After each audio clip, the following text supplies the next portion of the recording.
नमः। गुरु महाराज का दर्शन दुर्लभ आदित तीनों लोक के अधिपति स्वामी, हे करुणानिधि दयामयी, दया करो पालनहार। ओम श्री सद्गुरुदेव भगवान। दिवाली या चबूतरा पूजन मूर्ति पूजा के ही विभिन्न रूप है। अधिकांश मंदिर मूर्तियां पूर्वज महापुरुषों के स्मृति स्थली तो है। बालक पहले इन स्त्रियों पर सिर झुकाना सीखता है, तो कभी वृक्ष पूजन अपनाता है। वृक्ष स्वयं में एक मंदिर जिसमें ईंट पत्थर जोड़ने की भी आवश्यकता नहीं रहती। माता पिता और गुरुओं से आर्मिक पाठ पढ़कर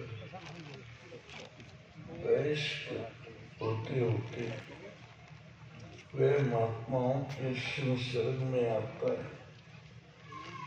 कर्म से परिपक्व होने पर उनसे परिप्रश्न कर वे एक परमात्मा की शरण में जाते ही हितोक्त साधन पथ पर आ जाता है और हृदयस्थ परमात्मा की शोध में संलग्न हो जाता है।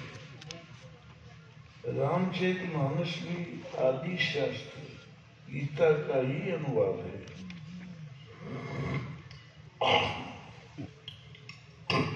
सुनाई देता है? अच्छी बात। जप तप नियम रामचरित मानस भी आदि शास्त्र गीता का ही अनुवाद है। जप तप नियम योग निज धर्म श्रुति संभव नाना शुभ कर्म ज्ञान दया दम तीर्थ मज्जन जहाँ लगी धर्म कहत श्रुति सज्जन आगम निगम पुराण अनेका पढ़े सुने कर फल प्रभु एका।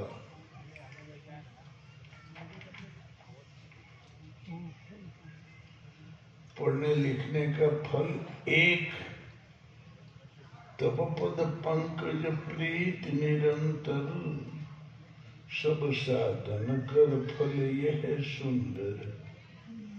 जप तप नियम योग तीर्थों का उगम ये सब श्रुति सम्मत धर्म है।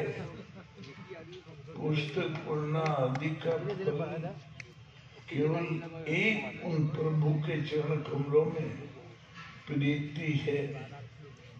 हृदय से ईश्वर तक पहुंचने के ये सब आरंभिक साधन है।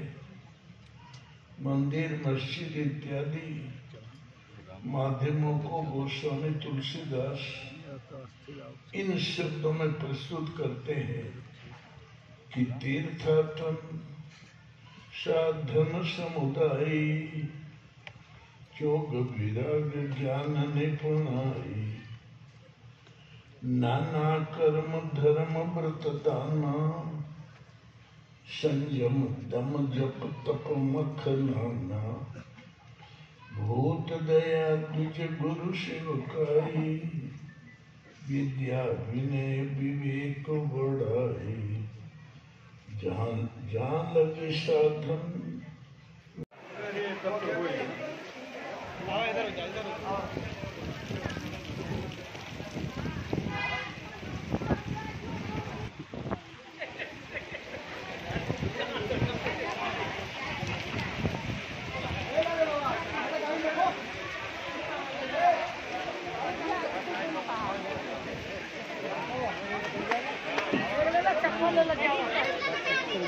जान के कुल क्या रे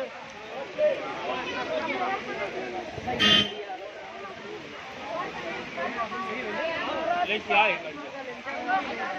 कहाँ गड्ढा दरवाजा घुमा के लेके आओ मिल गया गुरु जी कहाँ का है ना कहाँ का है मुंबई ना है कितना गरीबों का आश्रम बना हुआ जैन हुआ आश्रम कपड़ा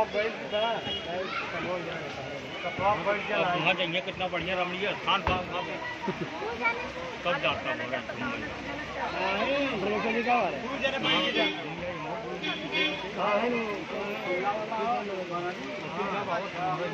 परिवार हम क्या गाड़ी आई क्या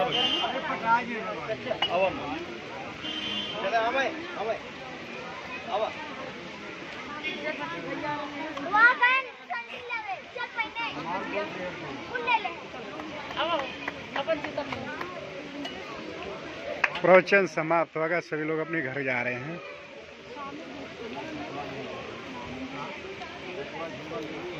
जय गुरु।